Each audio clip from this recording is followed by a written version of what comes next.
Welcome back.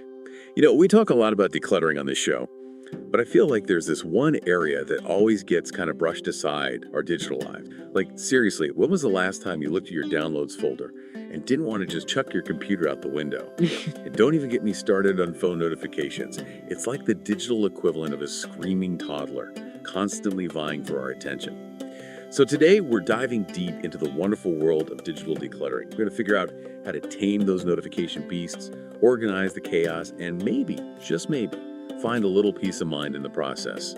And to guide us on this digital detox journey, we have this awesome book, Decluttering Your Digital Life is Easy, actually. It's got all these really practical tips, and honestly, it just made me feel so much better knowing I'm not the only one drowning in digital clutter. So, first things first, let's talk about files and folders, because oh boy, that's a rabbit hole I can get lost in for days.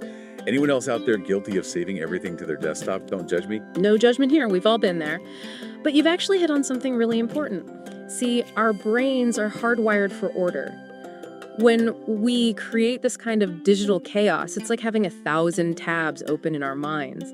It's no wonder we feel stressed and overwhelmed. It's so true. I swear, half my life is spent searching for that one file I know I saved somewhere. And of course, it's always named something super helpful like Document 1 or Notes from Meeting. It's like we're setting ourselves up for failure. But there's a really simple solution, and it all starts with a good old-fashioned folder structure. Okay, I'm listening. Tell me more. So instead of that black hole of a downloads folder, imagine this. You've got broad categories: work, personal, finances, you get the idea. And then within each of those, you've got subfolders, breaking things down even further. It's like creating a digital filing cabinet, so everything has its place. So instead of my eyes darting all over the place, overwhelmed by a million random files, I'm seeing a clear path, like work, then projects, then client A, and bam, there's that presentation I was looking for. Exactly. And you know what makes it even easier? Incorporating dates and project names directly into your file names. So instead of meeting notes, it's like 2024-104 Project X meeting notes. Precisely. Future you will be eternally grateful. Oh, future me is going to be sending, "Prepare me a fruit basket" for that one. Okay, so my files are organized, my brain is breathing a sigh of relief. But what about all that hidden digital clutter? The stuff we don't even think about. Oh, there's a whole other level of digital clutter lurking beneath the surface, and it can really slow things down. Right. Like my phone is constantly telling me I'm out of storage space, but I swear I don't even have that many apps downloaded. It's probably not even the apps themselves taking up all the space. It's the data they store, cache, temporary files, you name it. And then there are those duplicate files lurking in our downloads folders on our desktops, multiplying like digital rabbits. Ugh, don't even get me started on duplicate files. Yeah. Like, why do I have 5 copies of the same PDF? It's a mystery for the ages. But seriously, is there a way to tackle all this hidden clutter without having a degree in computer science? Absolutely. And the book actually recommends this really cool tool called CCleaner. Have you heard of it? CCleaner. Vaguely. But honestly, cleaning software kind of stresses me out. Feels very technical. I totally get it. But CCleaner is surprisingly user-friendly. Think of it like this. It's like hiring a cleaning crew for your computer. They come in, dust everything off, get rid of all the cobwebs, or in this case, those temporary files, broken shortcuts. And yes, even those pesky duplicate files. Okay, that actually doesn't sound so bad. It's like a digital deep clean. Exactly. And the best part is it can really improve your computer's performance. See, that's the kind of motivation I need. A faster computer, a happier me, win-win. Okay, so we've tackled files, we've decluttered our desktops, but what about our inboxes? Because let's be real, that's where digital chaos thrives. I swear my inbox is like a black hole of unread messages, urgent requests, and those random newsletters I signed up for and then immediately regretted. Help. You are preaching to the choir. I think we've all been there. But the traditional advice of just delete more never really sat well with me. Right. It feels so impersonal. Like I'm just throwing things away without any thought or consideration. Exactly. It's like we're just shuffling the chaos around instead of actually addressing it. This book, though, it introduced me to this whole new way of thinking about email management, and it's all about intentionality. Okay, I'm all about intentionality. Tell me everything. So instead of approaching your inbox with a delete or keep mentality, it's about action or archive. Action or archive. I like the sound of that. Right. So if an email requires action, you deal with it right away, respond, file it, whatever needs to be done. But if it's something you might need later, articles, receipts, that kind of thing, you archive it. So it's like hitting the snooze button on those less urgent emails. Exactly. It's about prioritizing your attention and creating a calmer, more manageable inbox. Okay, I can totally get behind that. But what about those emails that are just there? You know, the ones we subscribe to with good intentions, but then never actually read. Oh, the dreaded newsletter graveyard. I've been there. And honestly, the best thing you can do is be ruthless with your unsubscribe button. Unsubscribe and conquer. I like it. Right. If you haven't opened a newsletter in months, if it doesn't spark joy, if you can't even remember signing up for it, say goodbye.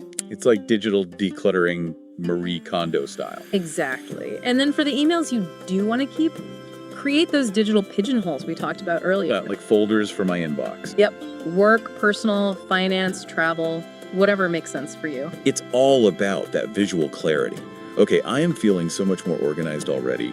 But, you know, sometimes it's not just the emails themselves that stress me out. It's like the timing of it all. Oh, I hear you. Like getting a work email at 10 p.m. and suddenly your whole evening is derailed. Exactly. Like my brain just can't shut.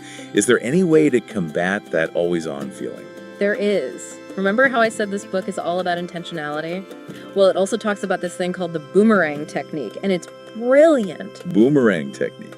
Intrigued. So instead of letting those late night emails derail your evening, you hit pause.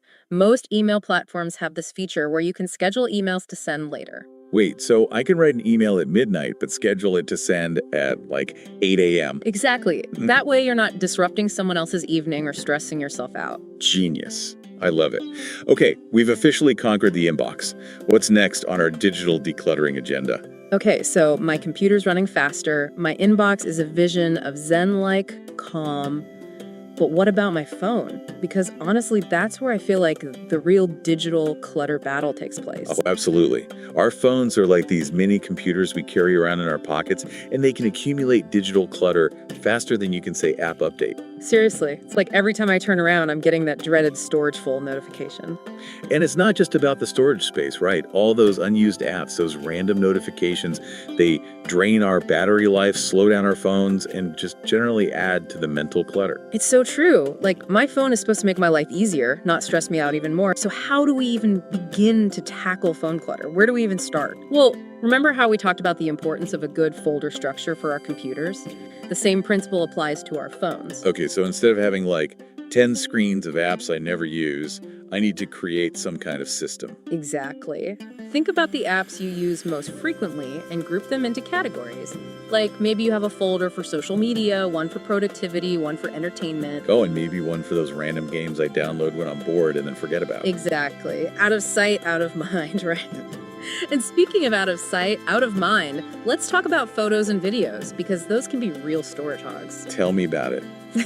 I swear, my camera roll is like a black hole of memories, random screenshots, and those blurry photos I took of my lunch a year ago. It's a common dilemma. We want to capture those memories, but we also don't want our phones to turn into digital photo albums that are bursting at the seams. Right. And deleting photos just feels so permanent. Like, what if I regret it later? I totally get it.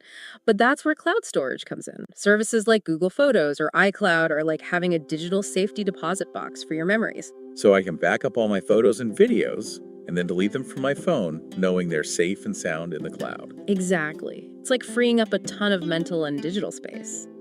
And while we're on the topic of digital well-being, let's talk about those pesky notifications. Because seriously, who needs their phone buzzing every 5 seconds? It's like my phone is demanding my attention 24/7, and honestly, it's exhausting. How do we tell our phones to chill out a bit? Thankfully, both iPhone and Android have some really great features to help us regain control over our notifications. Okay, because I am so ready to reclaim my sanity. So first things first, take a look at your notification settings and be ruthless.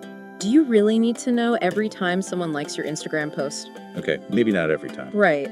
And what about those apps that send you notifications for things you don't even care about? Turn those off. It's like, I don't need my meditation app reminding me to relax when I'm in the middle of a work deadline. Exactly. You're in control here. And here's another game changer.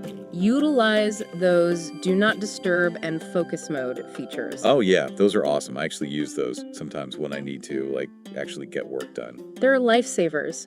And the beauty of them is that you can customize them to fit your needs. Okay, so we've covered a lot of ground here. Organizing files, teaming our inboxes, decluttering our phones, and I have to say, I'm feeling pretty empowered. But like, where do we go from here? How do we make sure we don't just fall back into those old messy habits? That's the million-dollar question, isn't it? And honestly, it all comes down to creating sustainable habits. Sustainable habits. Yeah. You mean, like, I can't just declutter my entire digital life once a year and call it good? I mean, you could try, but chances are it'll just creep back in before you know it. Yeah, that sounds about right. It's like anything else, consistency is key. Okay, so how do we do that?